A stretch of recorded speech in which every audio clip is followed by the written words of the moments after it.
आशा करता हूं कि आप सभी लोग अच्छे होंगे। अभी तक जो हम लोगों ने पढ़ा था उसमें क्या था कि अभी तक हम स्वरों के भेद के बारे में जो है चर्चा कर चुके हैं। और स्वरों के भेद में जो है कुछ बातें जो है मैंने बताई थी, जिसमें आपको जो है चाहे मात्रा के आधार पर रहा हो या उनके उच्चारण स्थान के आधार पर रहा हो, तो कुछ उसके जो है 5-6 भेद हमने पढ़ लिए थे। और मुझे नहीं लगता है कि उसके बाद भी स्वर में कोई भेद बचता होगा संभवतः। तो अब ये अगर देखते हैं, अब व्यंजनों के भेद के बारे में चर्चा करते हैं। व्यंजनों का भेद क्या भाई? व्यंजनों के भेद के बारे में अगर हम चर्चा करें, उसमें आपके दो भेद मुख्य रूप से आपको देखने को मिलेंगे। एक मैंने यहाँ पर चार्ट पहले से बना रखा है, जिसमें पहला जो आपका भेद है वह है उच्चारण अवयव के आधार पर। कि भाई उच्चारण अवयव का तात्पर्य क्या है? उच्चारण अवयव का अर्थ यह हुआ कि कौन सा वर्ण कहां से उच्चरित हो रहा है, वो कहां से बोला जा रहा है। जैसे अगर मान लेते हैं कि का है या खा है, तो उसको आप बोल रहे हैं तो उसका उच्चारण मुख के किस भाग से हो रहा है, वो कहां से बोला जा रहा है, वह उसको आप क्या कहेंगे? उच्चारण अवयव। अब बात करते हैं दूसरा, प्रयत्न के आधार पर। और प्रयत्न आप जो है वही स्वर के भेद में अगर आपने पिछली कक्षा ली होगी तो प्रयत्न के बारे में आपको पता होगा कि एक आभ्यंतर प्रयत्न होता है और एक बाह्य प्रयत्न होता है, जिसमें मैंने चर्चा भी की थी कि आभ्यंतर का अर्थ क्या है और बाह्य का अर्थ क्या है। हालांकि बाह्य जरूर लिखा हुआ दिख रहा है, लेकिन बाह्य का मतलब कंठ के भीतर की बात है, और आभ्यंतर का मतलब भले ही अंदर आपको महसूस होता हो, लेकिन ये कंठ से मुख के बाहर की ओर की बात होती है। तो उस पर चर्चाएं पिछली कक्षा में हो चुकी हैं, ठीक है, तो उस पर मैं ज्यादा नहीं जाऊंगा। और आपसे परीक्षा में पूछेगा भी नहीं कि आभ्यंतर का अर्थ क्या है या बाह्य का अर्थ क्या है, कहां से कहां तक, ऐसी कोई जो है बाध्यता नहीं है इन प्रश्नों को लेकर के। और मैंने अभी तक ऐसे कोई प्रश्न देखे भी नहीं जिसमें आपसे आभ्यंतर का अर्थ पूछता हो या जो है बाह्य का अर्थ पूछता हो। हाँ, ये जरूर है कि आपको जो है कौन सा वर्ण कहां से उच्चारण किया जा रहा है, ये अवश्य पता होना चाहिए। अब बात करते हैं, अच्छा, इस कक्षा में आगे बढ़ते हुए केवल एक बात आपको बताऊंगा। जो एक बच्ची है जो पढ़ती है ऑनलाइन माध्यम से, उसने एक क्वेश्चन जो है मुझे व्यक्तिगत भेजा था। और व्यक्तिगत क्वेश्चन भेजने में उसने जो है एक बात कही कि सर, आपने एक जो शब्दकोश का क्रम पढ़ाया था उसमें जो है आपने लिखा का, की, कु, तो उसमें शायद छोटी या बड़ी ई में से कोई छूट गया था। तो पूछी कि सर ये रहेगा कि नहीं रहेगा। तो आपको उसमें परेशान होने की बात नहीं है, वो रहेगा, बिल्कुल रहेगा। और उसमें जो है गलती हो गई होगी, मुझे लिखने में मैंने बोला जरूर होगा, लेकिन यह है कि लिखा नहीं उसको, तो आप ठीक कर लीजिएगा। ये कभी भी शब्दकोश में आप जान लीजिए, ये अकारादिक क्रम ही होता है। अकारादिक क्रम का मतलब वही, जैसे आप जो है स्वर पढ़ते जाते हैं, अ आ इ ई उ उ री ए ऐ ओ औ, तो ये अकारादिक क्रम का है। हालांकि री की अलग से व्यवस्था की गई है, तो शब्दकोश में जो है वो आप देखने को मिल जाएगा। तो ये जो है कुछ बातें थी जो वहां पर छूटी हुई थी। एक बात पिछली कक्षा में और है जिसके बारे में मैं चर्चा कर देता हूं, उसके पश्चात आज जो है हम व्यंजनों के भेद के बारे में पढ़ेंगे। अब वो क्या बात है? वो बात है कि स्वर की तो पूरी बात हो गई थी, बच रहे हैं आपके अयोगवाह। अयोगवाह के बारे में मैंने आपको पहले ही बताया है। अयोग का मतलब होता है कि जिसका जोड़ ना किया जा सकता हो। अयोगवाह, अयोग का मतलब जो जिसमें जोड़ना हो सके। योग का अर्थ होता है जोड़, अयोग का मतलब जिसमें जोड़ना हो। जोड़ का मतलब यहां पर क्या है? जिसका जोड़ ना तो स्वर में पूरी तरीके से आप कर सकते हो और ना ही व्यंजन में कर सकते हो, उसको कहा गया अयोगवाह, ठीक है। अब जैसे मान लेते हैं कि अंक और आहा के बारे में जोड़ कैसे नहीं होगा भाई? जैसे आप कहते हैं कि स्वर को बोलने के लिए किसी की सहायता की आवश्यकता नहीं होती है, लेकिन जब आप इसका उच्चारण करेंगे अंक का या आहा का, तो आप देखेंगे कि आ का उच्चारण सीधे सीधे हो जा रहा है, आ का उच्चारण हो जा रहा है। इनके नामकरण की बात करें तो इसे आप कहते हैं अनुस्वार और इसे आप कहते हैं विसर्ग, ठीक, अयोगवाह। और अगर अब ये यानी कि इनका उच्चारण आ से हो रहा है, यानी कि स्वर की सहायता से हो रहा है, तो ये स्वर कैसे हो? दूसरी बात, अगर आपसे मैं कह दूं कि ये पढ़िए आप, तो आप पढ़ देंगे कंक और इसको पढ़ देंगे आप कहा। ठीक, तो दूसरी बात यह हो गई कि ये तो सीधा सीधा स्वर की तरह व्यवहार कर रहा है, यानी कि व्यंजन की बात भी व्यवहार कर रहा है, स्वर की बात भी व्यवहार कर रहा है, यानी कि ना तो पूर्णतः स्वर है और ना ही पूर्णतः व्यंजन है। इस कारण इसको जो है अयोगवाह कहा गया। ठीक है, अयोगवाह की चर्चा जो है पंडित कांता प्रसाद गुरु भी करते हैं, और लेकिन वो जो है इसको गिनते नहीं है, वर्णमाला में वो गिनते नहीं है। 11 स्वर और सीधा 33 व्यंजन मान लेते हैं, 44 स्वर नहीं मानते हैं। लेकिन यह है कि इसकी चर्चा उन्होंने की जरूर है, लेकिन बाद में जो चीजें मान्य हुई वो पंडित जी की आधार भूमिका जरूर मानी गई है, लेकिन यह है कि वर्णों की संख्या अब 44 नहीं रह गई है। ठीक है, अब बात करते हैं कि इनका उच्चारण स्थान क्या था। हमने स्वर का पूरा पढ़ लिया था, अब अयोगवाह का पढ़ लेंगे, उसके बाद व्यंजन का पढ़ लेंगे। तो अयोगवाह वाला आप जो है लिखना चाहेंगे तो अनुस्वार जो होता है वह अनुनासिक होता है। अनुनासिक का मतलब क्या है, इसका उच्चारण जो है नासिका से होगा, अंग, और बाकी जो है विसर्ग जो है ये कंठ से होता है। आहा जिसे आप कहते हैं कंठ से होता है, ये कंठ ध्वनि। तो ये दो बातें आपकी हो गई। इस पे बहुत ज्यादा विशेष प्रश्न आपको देखने को नहीं मिलेंगे आपको स्वर वाले पे सबसे अधिक, उसके बाद व्यंजन पे तो बहुत प्रश्न मिलेंगे आपको। बहुत सारी परीक्षाएं, अगर यहां से कोई भी प्रश्न उठता है तो व्यंजन से तो जरूर पूछा जाएगा कि ये वर्ण का उच्चारण स्थान क्या है। तो इसलिए इसको बहुत ध्यान पूर्वक समझना है। मैंने केवल एक पार्ट का जो है खाली चार्ट बना रखा है, वो समझाने के लिए कि जिससे आपको ये पता चल जाए कि व्यंजनों के भेद में आप उच्चारण के अवयव के आधार पर कर सकते हैं। प्रयत्न आपके दो होते हैं, अभ्यांतर और बाह्य, तो इसकी चर्चा भी मैं अलग से कर दूंगा प्रयत्न की। मैं पहले इस पे बात कर लेता हूं।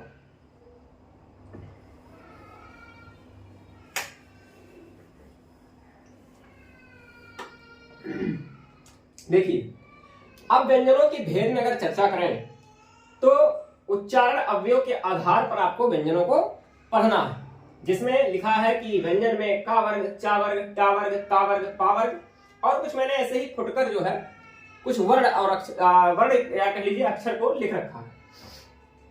अब संस्कृत में क्या है और हिंदी में क्या है, इसीलिए मैंने लास्ट में आपको अगर याद हो तो कक्षा में अंतिम में लिखा था, एक नोट लिखा था, और वो नोट क्या था भैया कि संस्कृत की जितने भी कंठ ध्वनियां हैं वो हिंदी में कोमल तालव्य हो गई हैं। ये बात मैंने नोट लिखाई थी और मैंने कहा था कि अगली कक्षा में इसके बारे में आपको पता चलेगा।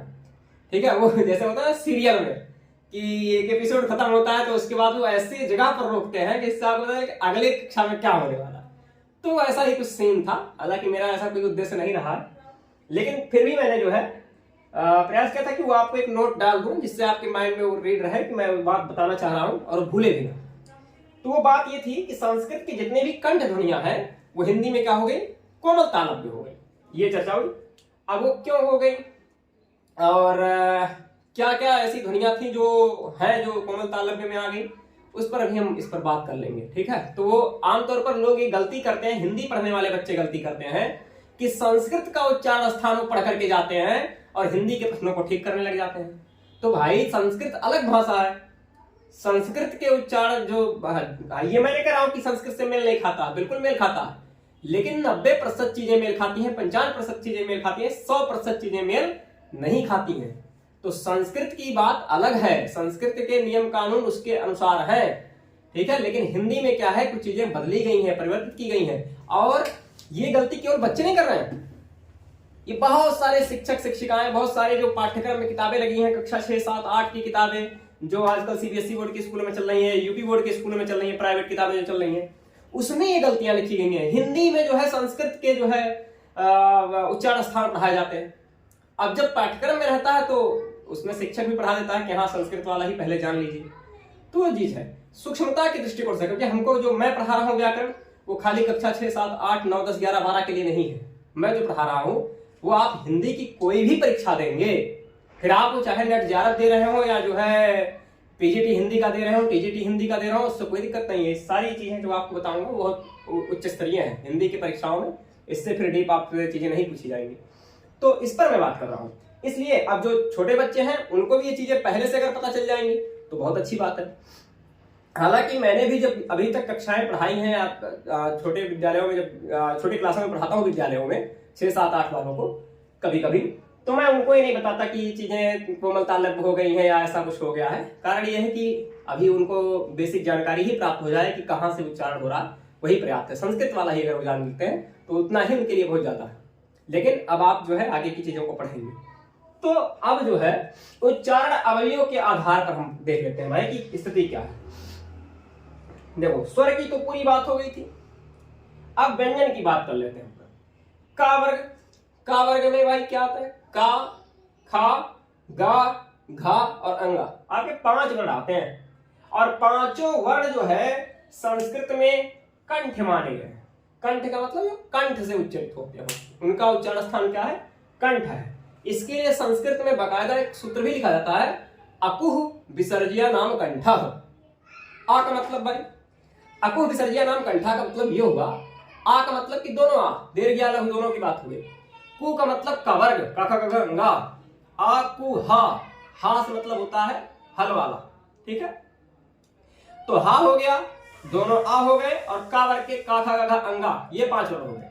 अकुह विसर्ग, तो विसर्ग का मतलब कि आपका जो विसर्ग अभी मैंने बताया, तो अकुह विसर्गिया नाम कंठ, इतने वर्ण जो है सभी कंठ से उच्चरित होते हैं। किसमें? लेकिन ये संस्कृत भाषा में, हिंदी में नहीं है, ठीक। आज जो है ईद है, और ईद की कक्षा आज मैं आपके लिए ले रहा हूं, लेकिन समस्या ये आ रही है कि आज आसपास के घरों में जो मोहल्ले में बच्चे हैं उनकी छुट्टी है, और छुट्टी होने की वजह से वो नीचे शोर मचा रहे हैं, तो कुछ आवाजें आपको इधर उधर से भी देखने को आने को मिल सकती हैं, लेकिन उससे परेशान मत होइएगा, थोड़ी सी समस्या आज है इसको लेकर के। हाँ, तो मैं बात कर रहा था कवर्ग की। तो का खा गा अंगा, ये संस्कृत में कंठ ध्वनियां है, यानी कि कंठ से इसका उच्चारण किया जाता है। लेकिन हिंदी में क्या हो गई ये सारी? ये सभी हिंदी में हो गई कोमल तालव्य, यानी कि उनका उच्चारण कोमल तालु से होता है। इन सभी का उच्चारण स्थान कहां से होता है? कोमल तालव्य कह लीजिए, या ऐसे कहते हैं कि कोमल तालु से उच्चारित किए जाते हैं, कोमल तालु से। तालव्य का मतलब जो तालु से उच्चारित होता है, ठीक है। उसके बाद बात करते हैं चा वर्ग की।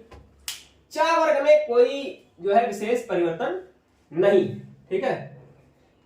खाली एक चीज आपको, जैसे चा, छा, जा, झा, ये आप पढ़ते हैं, एक अक्षर को ध्यान रखिएगा कि चा वर्ग तो पूरा तालव्य संस्कृत में था, हिंदी में भी पूरा तालव्य है, खाली जा को छोड़कर, जा से जगदीप जी, इस जा को छोड़ दीजिएगा, ये ताल से उच्चरित नहीं होता है हिंदी में। संस्कृत में तो है भाई, संस्कृत में तो होगा, लेकिन हिंदी में जा वर्ण का उच्चारण स्थान तालु नहीं है। ये बात एकदम बिल्कुल फिट कर लीजिए अपने बारे में। उसके बाद टा वर्ग में आते हैं, टा, ठा, डा, ढा, उसके बाद रा। तो इनका तो संस्कृत में भी मूर्धन्य थे, यानी कि मूर्धा से उच्चारण होता था, और हिंदी में भी मूर्धन्य है, इनका उच्चारण स्थान मूर्धा ही है, तो इसमें कोई दिक्कत नहीं होनी चाहिए, इसका मतलब ये मूर्धा है, ठीक है। और यहां जा जो मैंने लिखा है, ये जा यहां पर ऐसे मैं कट कर दे रहा हूं कि जा नहीं है, जा इसमें नहीं आएगा, तालु नहीं होगा, ये बात ध्यान रखिएगा। अब इसको आप अपनी भाषा में नोट वोट में लिखना चाहे तो लिख सकते हैं कि जा का उच्चारण स्थान तालव्य नहीं है, ये ध्यान रखिएगा। तो अच्छा है क्या? अच्छा उसको मत लिखिए अभी, खाली से चिन्ह लगा लेंगे तब भी आपको ध्यान रहेगा, या आप कक्षा दोबारा देख लेंगे तब भी ध्यान रहेगा। मैं उसके लिए भी एक ट्रिक भी बता दूंगा कि कैसे आप याद रहेगा। हालांकि मैं अमूमन इस चीज से बचता हूं ट्रिक बताने से, लेकिन बता दूंगा। तो अब बात करते हैं ता वर्ग की। तो ता वर्ग में ता, था, दा, धा, ना, ठीक है। ता, था, दा, धा, ना, इसका जो पंचम वर्ण है ना, उसको छोड़ दीजिए। यहां पर ये जो ना आपको दिख रहा है, इसको आप ना कह दीजिए, ये दंत नहीं है भाई, ठीक है, ये दंत नहीं है, ठीक है। बाकी तो यहां पर सारी चीजें इस ता वर्ग में दंत थी संस्कृत में, और हिंदी में भी सारी जो है दंत हैं, केवल और केवल ना को छोड़ करके। केवल किसको छोड़ करके? ना को छोड़ करके, ठीक। उसके बाद बात करते हैं पा वर्ग की। अब इसमें आता है पा, था, बा, भा, मा। पा, फा, बा, भा, मा, अब इसमें भाई कोई दिक्कत नहीं है, पावर गोष्ठे थे वहां पर, यानी कि ओष्ठ से उनका उच्चारण होता था किसमें, संस्कृत भाषा में, और हिंदी में भी पूरी तरीके से ओष्ठ वर्ण का उच्चारण, ओष्ठ होता है पावर का उच्चारण, इसमें कोई बदलाव नहीं है। तो ये तो हो गया, इसमें आपको खाली 2 वर्ड याद रखने हैं, जा और ना। ठीक, अब आगे चलते हैं। ये मैंने 5 वर्ड ऐसे लिखे हैं जो हिंदी में बहुत ज्यादा आजकल परीक्षाओं में पूछे जा रहे हैं, और लोग वही संस्कृत वाली गड़बड़ी कर रहे हैं, संस्कृत वाला मार कहना। पहले ऑप्शन में आपको दिखेगा भाई, यहाँ जो है मोबाइल वाला चलाओ यार, अरे रिकॉर्ड होता। तो अब बात करते हैं सा जा न रा ला। ये आप जो है 5 वर्ड याद रखेंगे। कौन कौन से भैया, सा जा न रा ला, इसको याद कैसे रखोगे, इसको याद ऐसे रख लीजिएगा कि सजन रेल से आ रहे हैं भैया। ठीक है, वो भोजपुरी में एक गाना आया था कि ऐसा कुछ था कि आज मैं नहाया टेम्पो वम्पू से, पता नहीं क्यों, और पिया जी आते हैं टेम्पो से, ऐसा कुछ था। तो वो जो टेम्पो से आने वाली बात थी उसको थोड़ा सा भूल जाइए, उसको आगे सजन जो किससे आ रहे हैं, रेल से आ रहे हैं। सजन आ रहे हैं किससे, रेल से। ठीक है, ये ध्यान रखिएगा। तो ये 5 वर्ड सा जा ना रा और ला, ये हो गए वर्त। कौन सी ध्वनिया है ये, वर्त ध्वनिया है। और वर्त जो है इसका मतलब होता है मसूड़ा से, जो आपका मसूड़ा है ना, इससे उच्चारण स्थान है इसका, वर्त कह लीजिए, इसी को मसूड़ा कहते हैं। तद्भव में वर्त उसका है तत्सम। तो सजन रेल किससे आ रहे हैं भाई, रेल से आ रहे हैं। कौन, सजन। तो सा जा न रा ला, ये 5 जो वर्ण हैं आपके, ये 5 वर्ण वर्त यानी कि मसूड़े से बोले जाते हैं, और बाकी इसमें कोई बदलाव नहीं है। ये वर्गों के आधार पर तो नहीं उच्चरित होंगे, ध्यान रखिएगा। ठीक है, और एक बदलाव का वर्ग के साथ है कि वो कोमल तालव्य हो गई। यही बात मैंने पिछली कक्षा में लिखी थी कि संस्कृत की कंठ ध्वनियां हिंदी में कोमल तालव्य हो गई, नोट लिखाया था, संभवतः आपने लिखा भी, तो वो बात हो गई। अब बात करते हैं अंतस्थ व्यंजन की। अंतस्थ में 4 व्यंजन वर्ण होते हैं, या, रा, या, वा, रा, ला, या, रा, लावा। ठीक है, हिंदी में अगर क्रम देखेंगे तो या, रा, ला, वा होता है, और संस्कृत में देखेंगे तो या, वा, रा, ला होता है। ठीक है, दोनों बात लिख देता हूं, ये भी ध्यान लीजिए। या, रा, ला, वा, ये हिंदी का क्रम है, और संस्कृत में या, वा, रा, ला, ये होता है। ये अगर क्रम वर्णमाला का क्रम देखेंगे तो ये संस्कृत का वर्णमाला, संस्कृत में वर्णमाला का क्रम है इन वर्णों का, अंतस्थ व्यंजनों का, और ये हिंदी में जो है क्रम है अंतस्थ व्यंजनों का। तो ये भी ध्यान रखिएगा। ठीक है, या, रा, ला, वा, हिंदी से हमको क्या है, प्रेम है, प्यार है, लव है, तो वो आप या, रा, ला, वा ऐसे ध्यान रखेंगे। ठीक है, तो हिंदी में है, बाकी संस्कृत में या, वा, रा, ला चलता है। ठीक, हैवरट जो है आप जो है पढ़ते हैं उसमें हा, या, व, र, ट, तो जो है आपका एक माहेश्वर सूत्र में जब आप पढ़ेंगे तो एक सूत्र है हैवरट करके, तो उसमें जिस क्रम में है उसी क्रम में उसका वर्ण रखा जाता है। तो अभी तक जो है हमने जो बात की वो क्या थी, सा, जा, न, रा, ला, ये 5 वर्णों के बारे में बात हुई जिनका उच्चारण स्थान हिंदी में वर्त से माना गया है, यानी कि वो मसूड़े से उच्चरित होते हैं।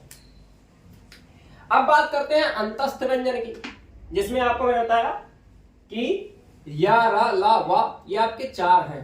तो या, रा, ला, वा, लेकिन रा और ला जो है ये तो आपके पहले से ही यहां निकाल दिए गए भाई। एक आपका यहां आ गया, एक यहां आ गया, एक रा के रूप में, एक ला के रूप में। जो आपके अंतस्थ 4 थे इसमें से 2 तो यहां हो गए, वर्त हो गए, तो अंतस्थ बचे कितने, एक या बचा, एक वा बचा। अब या में आप देखेंगे संस्कृत में एक ऐसे उच्चरित होता था तालव्य के रूप में, यानी कि तालु है, कहा गया उसके लिए सूत्र भी है संस्कृत में, इचु यशाणाम तालु। या ई जो है दोनों चू मतलब कि उदित होता है, संस्कृत में उदित कहते हैं उसको, च वर्ग यानी कि इचु यशा, या और जो बड़ा सा होता है इसका उच्चारण स्थान तालु होता है, इचु यशाणाम तालु। तो संस्कृत में तालव्य हो गया भाई, कौन, या, ताल से उच्चारण हो रहा है उसका, वो तालव्य हिंदी में भी है, उसमें कोई दिक्कत नहीं। उसके बाद वकारस्य दंतोष्ठम कहा गया है संस्कृत में, यानी कि वा का उच्चारण स्थान दंत यानी कि दांत और ओष्ठ है। वकारस्य दंतोष्ठम, एक सूत्र है। तो ये संस्कृत की बात हो गई कि दंत और ओष्ठ से उसका उच्चारण होता है, और हिंदी में उसको ओष्ठय मान लिया गया, ओष्ठ से उसका जो है उसका उच्चारण होगा। अब बात करते हैं सा, शा, सा, हा। सा का मतलब वो जो एक आप दंती सा पढ़ते हैं उसके बारे में बात करें, जिसमें आपने बताया सजन रे। तो यहां पर तो आपका सा जब संस्कृत में था तो उसको आप दंत कहते थे, दांत से उच्चारित किया जाता था, ठीक है, दांत से उच्चारण होता था। लेकिन अब सा को जो है हिंदी में स्थिति क्या बदल गई कि वर्त से माना जाता है, मसूढ़ा, मसूढ़े से माना जाता है, दांत ना मान करके मसूढ़ा वर्त से माना गया। तो आप ये देख लीजिए कि यहाँ जो 4 वर्ण थे उसमें से एक वर्ण आपका यहाँ आ गया, और बाकी 2 वर्गों वाले अक्षर हैं, एक जा है और एक ना है। जो एक जा यहाँ से है, एक ना यहाँ से है, तो 5 वर्ण आपके हो गए जो वर्त से है। बाकी सा, सा, साहा का उच्चारण स्थान क्या हो गया, सा तालु से संस्कृत में, हिंदी में भी तालु से। और ये जो मूर्धन्य सा जिसको आप कहते हैं मूर्धन्य सा, मूर्धन्य सा, मूर्धन्य सा इसका नाम इसीलिए लोग कहते हैं क्योंकि मूर्धा से इसका उच्चारण होता है, और हिंदी में भी मूर्धा से ही उच्चारण होता है, इसमें कोई दिक्कत नहीं है। और हा जो है कंठ या काकल्य से था, इसमें जो है स्वर यंत्र का भी नाम मिलता है, मतलब स्वर यंत्र का मतलब भी काकल्य और काकल्य का मतलब कंठ, तो कोई परिवर्तन नहीं है, कंठ ही है वो भी। तो आपको इस स्वर यंत्र के रूप में कहीं परीक्षा में देखने को मिल जाए तो आप स्वर यंत्र मार सकते हैं, ऐसा न लगे कहीं 4 ऑप्शन मिल जाए, इसमें ताल हो, दंत हो, स्वर यंत्र हो और कुछ एक हो, या इनमें से कोई नहीं हो जाए तो आप स्वर यंत्र को प्राथमिकता देंगे, उसमें टिक करेंगे। इसलिए मैंने स्वर यंत्र भी लिख दिया, काकल्य कह दिया, या काकल कह लीजिए, कंठ कह लीजिए, बात वही। तो ये पूरी चर्चा किसकी हो गई, व्यंजन की हो गई, जिसमें उच्चारण अवयव के आधार पर यह बताया गया कि कौन सा वर्ण कहां से उच्चारण किया जाता है। मुझे लगता है ये बात आपको जो है पूरी समझ में आ गई होगी, जिसमें मैं एक बार फिर से इसको पुनः दोहरा देता हूं कि का वर्ग जो है संस्कृत में कंठ से उच्चारित होता था, कंठ से बोला जाता था, लेकिन अब वो कोमल तालब्ध हो गया हिंदी में, कोमल तालु आपको कहना है, कोमल तालु से इसका उच्चारण होगा। चा वर्ग चा से था ये तालु था, यहां भी तालु है, बस केवल ये जा को छोड़कर, ठीक, जा को वर्ष माना गया, सजन रेल। उसके बाद टा वर्ग, टा मूर्धा से उच्चारित होता था, यहां भी मूर्धा से उच्चारित होता है। ता वर्ग दंत से होता था, यहां भी दंत से होता है, उसके बाद ना को छोड़कर। पा वर्ग पूरा ओष्ठ से होता था, यहां भी ओष्ठ से होता है, इसमें कोई परिवर्तन नहीं। फिर आपके 5 वर्ण जो मैंने बताया, सा, जा, ना, रा, ला, याद रखने का तरीका भी बताया, और ये वर्ष हो गए। संस्कृत में इनके लिए भैया यहाँ पर कोई स्थान नहीं है, ठीक है, स्थान क्यों नहीं है, कारण ये है कि ये अपने वर्ग के आधार पर ही बोल दिए जाते हैं, तो इसलिए यहाँ मैंने कट कर दिया था। उसके बाद आपका अंतस्थ में या वा खाली बचता है, क्योंकि रा और ला यहाँ आ गए थे, तो या वा अगर बच रहा है तो या तालु से, और वा जो है दंतोष से, वहां तालु और ओष्ठ हो गया। सा, सा, हा के बारे में अगर बात करें तो जो आपका सा था, ये छोटा वाला जिसे आप कहते हैं, छोटा सा का उच्चारण आपका मसूढ़ा से हो गया, तो आपके बचे खाली 3, और तीनों के जो है जैसे संस्कृत में थे वैसे हिंदी में भी है। तो ये बात हो गई पूरी व्यंजनों के भेद के बारे में, जिसमें उच्चारण अवयव के आधार पर इन वर्णों का उच्चारण क्या होता है, कहां से उच्चारित किए जाते हैं, इस पर पूरी चर्चा हुई, ठीक है। अब इसमें अगर आप जो है अगर इसको लिखना चाहेंगे पॉइंट टू पॉइंट, तो जितनी बातें मैंने बोली हैं वो आप लिख भी सकते हैं, लेकिन मुझे लगता है कि चीजें चार्ट के माध्यम से समझनी और समझानी दोनों थोड़ी सी सरल हो जाती हैं, इसलिए मैं प्रयास करता हूं कि आपको किसी चार्ट के माध्यम से ही इनके बारे में बातचीत करके बताऊं। तो ये तो आपका हो गया व्यंजन के। अब हम पढ़ेंगे व्यंजनों के भेद में प्रयत्न के आधार पर। देखिए अभी तक जो है हमने क्या पढ़ा था,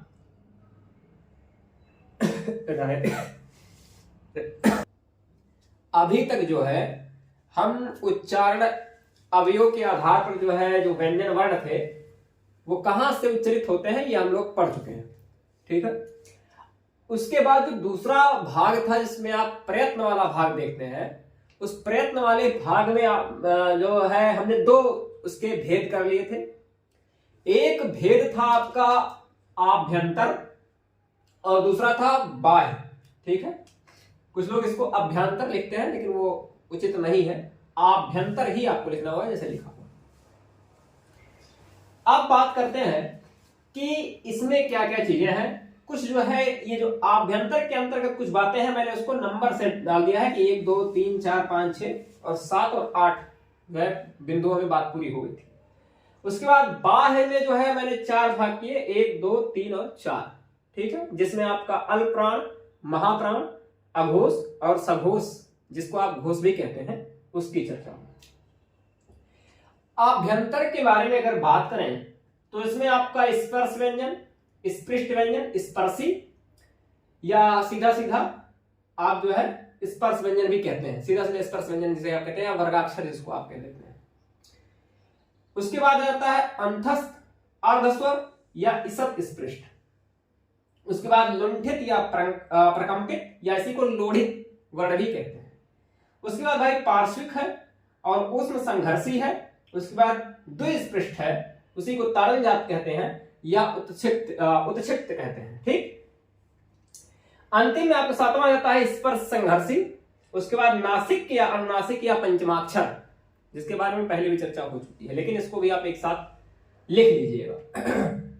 इसमें समझने वाली विशेष कोई बात है नहीं, आपको चीजें याद होनी चाहिए। ठीक है, बस कंठस्थ आप अगर कर ले जाते हैं तो बात आपकी पूरी हो जाएगी। इसमें विशेष आपको ध्यान नहीं देना है कि इसकी परिभाषा क्या है या स्पर्श व्यंजन किसे कहते हैं। ऐसी कोई परीक्षा में प्रश्न, ऐसे कोई प्रश्न देखने को आपको मिलेंगे नहीं। प्रश्न सीधा सीधा मिलेगा कि निम्नलिखित में से कौन सा शब्द, कौन सा वर्ण, माफ कीजिएगा, कौन सा वर्ण स्पर्श संघर्षी है, कौन सा वर्ण स्पर्श है, कौन सा वर्ण प्रकंपित है, ऐसे सीधी सीधी बात कर लीजिए। तो अब समझ लेते हैं कि आभ्यंतर के बारे में पहले बात कर लेते हैं। देखिए, पहली जो चीज है वो है स्पर्श, स्पृष्ट या स्पर्शी, या सीधा सीधा स्पर्श भी कहते हैं। स्पर्श व्यंजन के बारे में अब देखिए, संस्कृत में जो भी स्पर्श व्यंजन है वही सेम देवेंद्र नाथ शर्मा ने भी मान लिया है, कोई अंतर नहीं किया है देवेंद्र नाथ शर्मा ने। हिंदी के जो मतलब की व्याकरण शास्त्री हैं, इनकी चर्चा मैंने परिचयात्मक कक्षा में भी दी थी। तो देवेंद्र नाथ शर्मा जी क्या कह रहे हैं, जो संस्कृत में चीजें चल रही हैं बिल्कुल वैसे सेम आपको रख देना है, कोई अंतर नहीं है स्पर्श व्यंजन में। संस्कृत में क्या कहा गया, संस्कृत में एक सूत्र दिया गया है आचार्य पाणिनि के द्वारा, कादयोः मावसानः स्पर्शः। कादयोः मावसानः स्पर्शः का अर्थ क्या हुआ कि का से लेकर के मां तक के व्यंजन वर्णों को स्पर्श व्यंजन कहते हैं। ठीक है, का से लेकर के मां तक, यानी कि का ख गंगा, च च इया, क्या ख डा अड़ा, ता था दा धा ना, पा फा बा भा और मा, इन सभी को स्पर्श व्यंजन कहा जाए। तो संस्कृत में भी स्पर्श है, हिंदी में देवेंद्र नाथ शर्मा के अनुसार भी स्पर्श व्यंजन ही है। लेकिन यहां पर पंगा खड़ा कर दिया भोलानाथ तिवारी जी ने। ठीक है, उन्होंने पंगा क्या खड़ा किया भाई, उन्होंने पंगा ये खड़ा कर दिया कि सब कुछ स्पर्श तो है लेकिन चा वर्ग को छोड़ करके। भोलानाथ तिवारी ने कहा कि भैया चा वर्ग जो है ना, इसको हम इसमें रखेंगे, स्पर्श में रखेंगे। ये क्या है, ये स्पर्श संघर्षी है। चा छा जा झा, या स्पर्श संघर्ष, स्पर्श तो हो रहा है लेकिन संघर्ष के साथ जो है ये वर्ण उच्चरित हो रहे हैं। तो ये भोलानाथ तिवारी ने कह दिया है, और मैंने पहले बताया कि भाषा यादृच्छिक होती है भाई। इन्होंने कह दिया तो कह दिया, आचार्य है भाई, और आपको ये बात माननी पड़ेगी। इनके अनुसार भी अगर कहीं बात पूछ लिया स्पर्श संघर्षी किसे कहते हैं, या इनके अनुसार नहीं सीधे सीधे अगर कहीं पूछ लेता है कि निम्नलिखित में से कौन सा स्पर्श संघर्षी व्यंजन है, किसी ने भी माना हो, तो आपको बताना पड़ेगा कि चा वर्ग के जितने भी चा छा जा जा इतने वर्ग है, इसमें से कोई भी अगर उस ऑप्शन में रहेगा, विकल्प में रहेगा, तो आपको वहां स्पर्श संघर्षी लगाना पड़ेगा। तो भोलानाथ तिवारी ने कहा कि चा वर्ग जो है स्पर्श संघर्षी, बाकी संस्कृत में जैसे था वैसे ही देवेंद्र नाथ शर्मा ने बड़ा काम आसान कर दिया था। उन्होंने कहा था का से लेकर के मां तक स्पर्श व्यंजन, बात खत्म। लेकिन भोलानाथ तिवारी ने कहा कि इतनी आसानी से आप हिंदी कैसे पढ़ लेंगे, तो थोड़ी सी कठिनाई डाल दी उन्होंने। अब कठिनाई ये आई कि उन्होंने कहा कि भाई चा वर्ग है वो स्पर्श संघर्षी हो गया। ठीक है, बात मुझे लगता है कि आपको पूरी समझ में आ गई। देखिए, अब ये तो बात हो गई किसके अनुसार, भोलानाथ तिवारी के अनुसार कि जो चा वर्ग है वो स्पर्श संघर्षी। आगे बात करते हैं अंतस्थ की, अर्धस्वर की या ईसत स्पृष्ट की। अंतस्थ का मतलब होता है वायु जो है बाहर पूरी तरीके से बिना बाधा के ना आ पाए। ठीक है, यानी कि बाधा आ रही हो जो वायु के निकलने में पूरी तरीके से अंतस्थ। अब ये यहां पर मैंने जो है पहली बार लिखा था, तो अगर आपने लिख लिया तो ठीक कर लीजिएगा, संयुक्त हो गया था, इसको संस्कृत कर लीजिएगा। ये संयुक्त नहीं है, संस्कृत में। ठीक है, दोनों भाषाओं के बारे में बात कर ली गई है। संस्कृत में जो इसत स्पृष्ट या स्वर या अंतस्थ होते हैं या रा लावा होते हैं। लेकिन हिंदी में केवल और केवल या और केवल वा, ये ध्यान रखिएगा। हिंदी में क्या अंतस्थ अर्धस्वर या इसत से कहा जाता है या और वा को। उसके बाद बात करते हैं लुंठित, प्रकंपित या लोढ़ित। प्रकंपित का मतलब जो कपता हुआ हो, जैसे अगर रा बोलेंगे तो जेवा थोड़ी सी कपती है, या लुंठित उसी को कह देते हैं, लोढ़ित कह देते हैं, थोड़ी सी जो है हिलती डुलती महसूस हो। तो ये रा का हो गया, ये लुंठित या प्रकंपित है। पार्श्विक का मतलब जब इसको आप बोलते हैं तो वायु जो है जिह्वा के पार्श्व से यानी कि बगल से निकलती है, उसमें एक वर्ण है आपका ला। ठीक। ऊष्म संघर्षी व्यंजन में आपके सा सा साहा यानी कि जो ही ऊष्म वर्ण है वो आ जाएंगे। और द्विस्पृष्ट या ताड़न जात या उच्छिप्त व्यंजन जिसको कहते हैं आप, वो ड़ा और ढा है, ड़ा और ढा। ठीक है, जो बाद में जोड़े गए थे वर्णमाला में इसके बारे में चर्चा पूरी हुई है। अगर अधिक जानकारी चाहिए तो पिछली कक्षा को आप देखिएगा जिसमें वर्णमाला पढ़ाया गया। 7वें स्थान पर आ जाता है आपका स्पर्श संघर्षी, जिसे चा वर्ग में चा वर्ग के सारे वर्ण हैं जिसको आप स्पर्श संघर्षी कहते हैं, और भोलानाथ तिवारी ने इसको माना है। ये बात मैंने यहां पहले भी बता दी है। ठीक है, तो इस पर चर्चा नहीं करते।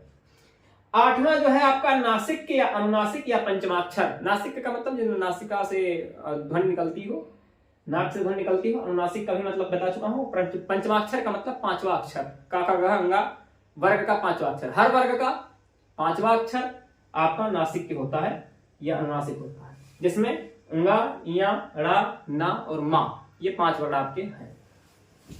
अब बात कर लेते हैं भाई बाह्य जो आपका प्रयत्न है उस पर चर्चा कर लेते हैं। बाह्य प्रयत्न में जो पहला आपका प्रकार है अल्प प्राण। अल्प का मतलब होता है कम, प्राण का मतलब वायु। ऐसे वर्ण जिनका उच्चारण करते समय वायु कम मात्रा में, अल्प मात्रा में निकलती हो, उन्हें अल्प प्राण कहा जाता है। महाप्राण इसी का विपरीत है, विलोम है। ऐसे वर्ण जिनका उच्चारण करते समय मुख से वायु अधिक निकलती हो, अधिक मात्रा में निकलती हो अपेक्षाकृत अल्प प्राण के, उन्हें महाप्राण कहा जाता है। अघोष यानी कि जिसमें आप वर्ग का पहला दूसरा वर्ण रखते हैं और सघोष की स्थिति भी बनती है। अघोष का मतलब ये होता है जिसमें आपके स्वर तंत्रियों में जो कंपन है ना वो ना हो, और सघोष का मतलब है कि घोषत्व के साथ जो है इसमें कंपन हो रहा, ये। ठीक है, उसके बाद अब इसमें चर्चा कर लेते हैं कि कौन कौन से वर्ण आते हैं आपके।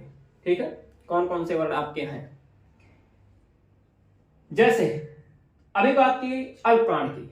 ठीक, अल्प प्राण में आपके वर्ग का जो पहला, तीसरा और 5वां वर्ण होगा, जैसे का, खा, गा, घा, अंगा, 5 वर्ण हो गए हर वर्ग में। तो इसमें जो आपका पहला वर्ण होगा, तीसरा वर्ण होगा और 5वां वर्ण होगा, वो अल्प प्राण कहलाएगा। जैसे अगर आपने लिखा ऐसे का, खा, गा, घा, अंगा, चा, छा, जा, झा, या, तो इसमें पहला, तीसरा, 5वां, ऐसे इसकी बात हो रही है। ठीक है, और इसके साथ या, रा, लावा, ये हर वर्ग की बात हो रही है। चाहे में भी जितने भी 5 वर्ग हैं, 5 वर्ग में तो 3 बचे 15 वर्ण आपके हो गए। तो 15 जो वर्ण है वो अल्प प्राण कहलाएंगे। कौन कौन से? 1, 3 और 5वां वर्ण जो होगा वो अल्प प्राण हर वर्ग का। और साथ में यारा लावा को भी जोड़ लीजिए, यानी कि अंतस्थ व्यंजन को जोड़ लीजिए, वो आपका अल्प प्राण हो गया। महाप्राण में हर वर्ग का दूसरा और चौथा वर्ण, और इसमें उष्म को जोड़ लीजिए, सासा साहा को, ये आपका क्या हो गया? महाप्राण हो गया। अघोष की जो बात है इसमें वर्ग का पहला और दूसरा वर्ण होगा, आगे के 2 का, खा, चा, छा, टा, ठा, ता, था, ऐसे। ठीक है, पा, फा। तो वर्ग का पहला और दूसरा वर्ण, साथ में सा, सा, सा, तीनों सा, जो तीनों सा आपके हैं वो आपके क्या हो जाएंगे? अघोष हो जाएंगे। और सघोष में क्या हो जाएगा? वर्ग का तीसरा, चौथा और 5वां वर्ण, तीसरा, चौथा और 5वां वर्ण, यानी कि गा, घा, अंगा, जा, झा, या, डा, ढा, ड़ा, ऐसे ही। तो वर्ग का तीसरा, चौथा, पांचवा, हर वर्ग का, और साथ में यारा, लावा यानी कि अंथस, और उसी में हा भी। हा क्योंकि इसलिए इसमें खाली 3 ही आते हैं, उसमें हा जोड़ लीजिए। ये हो गया आपका सघोष या घोष। ठीक है, सघोष कह दीजिए या इसको घोष कह दीजिए। इसमें जब आप बोलेंगे यारा, लावा, तो घोषक तो जो है थोड़ा सा उसमें नाद जो है थोड़ा सा आपको देखने को मिलेगा, और अघोष में जो बिना नाद का है। ठीक है, इसमें नाद देखने को आपको नहीं मिलेगा। तो ये आपके जो है प्रयत्न के आधार पर बात हो गई कि आभ्यंतर प्रयत्न के आधार पर जो आपके वर्ण हैं 8 भागों में बात की गई है, 8 बिंदुओं में बात की गई है। इन वर्णों के बारे में क्या क्या चर्चाएं हुई और बाह्य के बारे में पूरी चर्चा हो चुकी है। तो ये रहा आपका व्यंजन का भेद। आज की कक्षा में ये व्यंजनों का या स्वरों का या अयोगवाह का सारी बातें यहां तक खत्म हो चुकी है। यहां तक पूरा ये जंजाल रहता है, कह सकते हैं कि सबसे उबाऊ वाला जो भाग है ये इसका हिंदी में, कि इसका उच्चारण स्थान क्या है, क्या चीजें हैं। अभी हम आगे अब ये चर्चा कर लेते हैं कि हमको आगे की कक्षा में क्या पढ़ना है। ठीक है, अब शब्द रचना के प्रकार हम पढ़ेंगे, जिसमें पढ़ सकते हैं आप संधि पढ़ लेंगे, समास पढ़ लेंगे, उपसर्ग पढ़ेंगे, प्रत्यय पढ़ेंगे। तो अब ये चीजें चलेंगी। ठीक है, उसके बाद फिर हम विकारी शब्दों पर आएंगे, फिर अविकारी शब्दों पर आएंगे।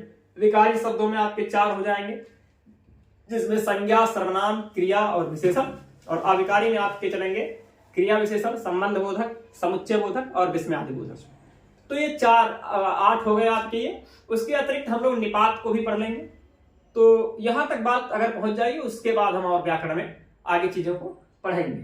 तो ये इतनी बात जो है आप आज जो है व्यंजनों के भेद के बारे में पूरी चर्चा हो चुकी है। उम्मीद है आपको सारी चीजें समझ में आई होंगी। उसके पश्चात भी अगर किसी का कोई प्रश्न रह जाता है तो आप जो है कमेंट करके बताइएगा। और अगर आप जैसे यहाँ पढ़ रहे हैं, तो यदि वास्तव में आप पढ़ रहे हैं तो जैसे होता है ना कि गुरुदक्षिणा की बात होती है, तो गुरुदक्षिणा के रूप में अगर आप देना भी चाहेंगे कुछ, तो बस यही कि आप अपने मित्रों के पास जो हिंदी पढ़ना चाहते हैं, सूक्ष्म ज्ञान प्राप्त करना चाहते हैं व्याकरण का, उनके पास तक ये वीडियो जरूर पहुंचाइए और उनसे भी चैनल को सब्सक्राइब करवा लीजिए। ठीक है, बाकी बहुत ज्यादा प्रवृत्ति है नहीं ऐसे प्रचार प्रसार की। उम्मीद है कि आप इस बात को समझते भी होंगे। बस ये आज के लिए इतना ही रखते हैं, फिर मिलते हैं अगली वीडियो में। तब तक के लिए धन्यवाद।